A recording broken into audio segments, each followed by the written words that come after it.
Since Sunrise on the Reaping was recently released, I wanted to make a ranking video of my least favorite to favorite Hunger Games books. So 5 is going to be my least favorite, although I like them all and think they are all 5-star books, and then 1 will be my number 1 favorite. Now it was a little tricky to make this list. Some of the placements I was more sure of than others, but ultimately this is just for fun and it's not that serious, so some of these placements could probably be swapped around, or maybe I'll change my mind on them over time, and I could still agree with their placements. And if there are ever any new books in the series, I suppose I will do an updated version of this video. So as I said, I do really like all the books, but in the 5th spot, I'm going to say The Ballad of Songbirds and Snakes. So I liked this book. It's definitely the longest, definitely took me the longest to read. I say it's definitely the most different. Not only does it take place the most long ago, and it follows who becomes the main series villain, and it's, well, you know, not from the perspective of a protagonist, and it's just, I think, the least exciting. Not that excitement and action is what the whole series is about. There are, you know, bigger messages to it, and this does have a lot of that.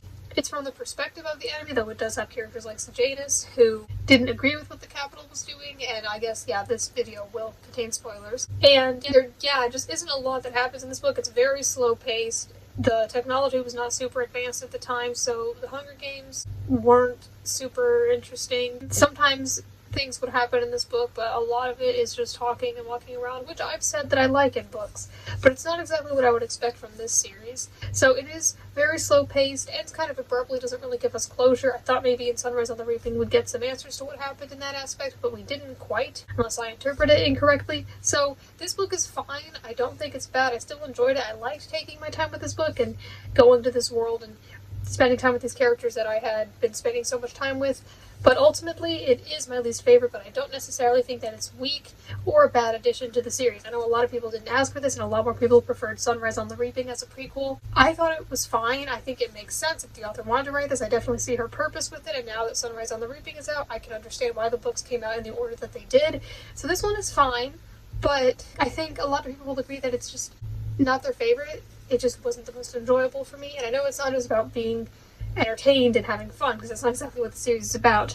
I'm just saying it was okay, but overall as a reading experience it did take a while and just was not the same as the others, but it wasn't supposed to be. So number 4, I feel like this placement was kind of easy as well. In the number 4 spot I have put Mockingjay. So I don't think that this book is bad like any of the others, but ultimately when it comes to the trilogy, I think I enjoyed this one the least. It's not bad. It does ultimately have, like, you know, the ending, and the ending was ultimately good and realistic in the sense that it wasn't just like everything is perfect and happy now, like there were still the struggles and the trauma, so it was done well. I liked the ending, but this book is very depressing. A lot of people die, and, you know, in the previous books they weren't dead. That's a pretty understandable and reasonable purpose for putting it in this place, at least I think it is. The new setting of District 13 being so technologically advanced was just so much different. I know I was just talking about technological advancements. I mean in terms of the Hunger Games and all that, not when there's a super futuristic but also kind of dreary setting that they were in. It was just so different compared to Katniss's home before, and it just wasn't my favorite. This was more science fiction-y, and that's not really my favorite. I mean, sometimes I can enjoy it, but not always. So in this book it was a little more dull, I guess.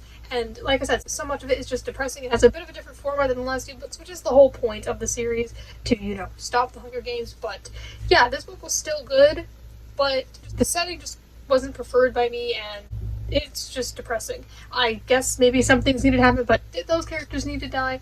Maybe not. I don't know. It was still a pretty good book. Here's where it got tricky. I wasn't quite sure what I was going to put as number 3. I think number 3 and 2 were the hardest for me. Number 1 was easier. But for number 3, I decided to put the first book, the original Hunger Games. It feels wrong putting it so low, even though it's right in the middle. I do think that this book is really good. I think it's a great start. I think it does a great job at the world building and showing what the world and the system of everything is like, and I think that it's very interesting. It's a good start.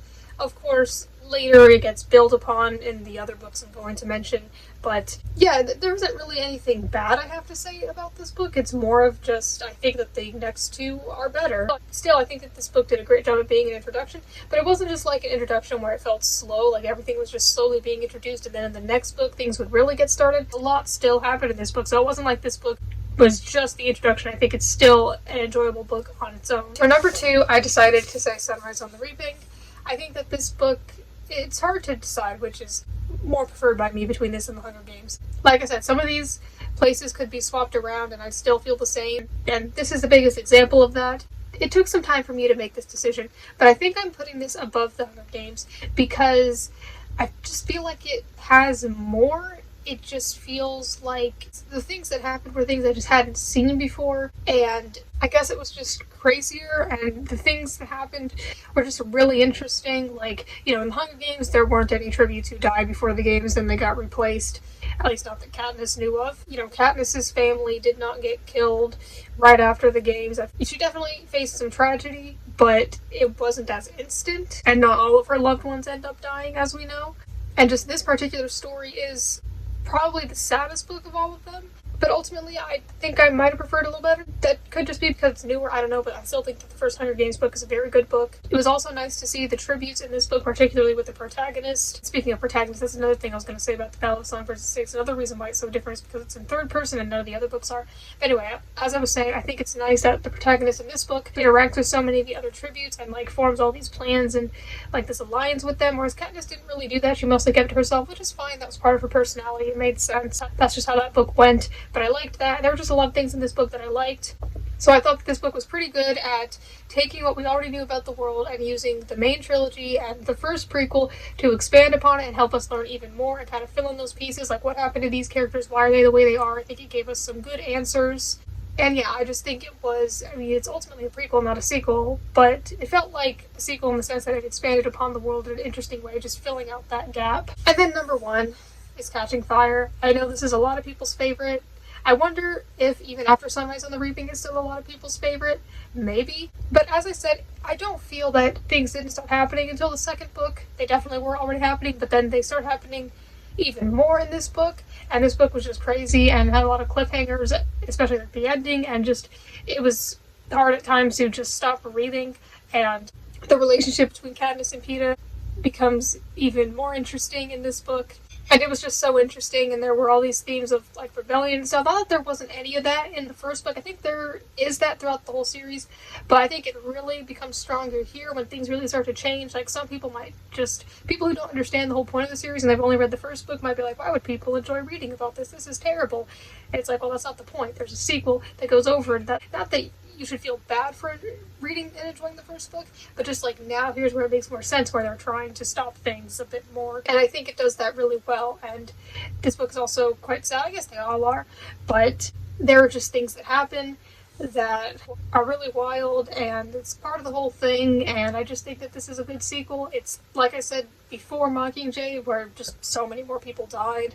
I mean, people are always dying in this series, but you know what I mean? So yeah, I think the relationships in this book were even better, and they were improved upon, and just everything was improved upon so much with the progression of the story, and yeah, so this is still my favorite. It's kind of basic, but it's my favorite for a reason. So yeah, there's my current ranking of all 5 Hunger Games books.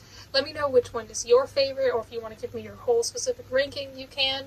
I'd like to hear it and we can discuss it. I still think that all these books are really good. Like I said, I gave them all 5 stars. I don't know if there will be any more books. I could understand if the author wanted to stop with these. And also, like any time I do any sort of ranking or review or rating of books, this is based on how much I enjoyed them, not necessarily which book is the most well written or which book I feel is, like, on a technical level the best, just how much I enjoyed them. So yeah, I think that's all I'm going to be saying about the Hunger Games for now. I've done my reading vlog of Sunrise on the Reaping and my review, and now my ranking of the books, and I've done reviews of the previous books. So I don't think there's really anything else for me to say about them for now, but if I come up with anything, I will make a video. But anyway, it's been really fun reading this series, and I know that there are a lot of really popular books out there, but these are some that I actually am interested in, so it's nice to be able to join in on that. And thank you for watching.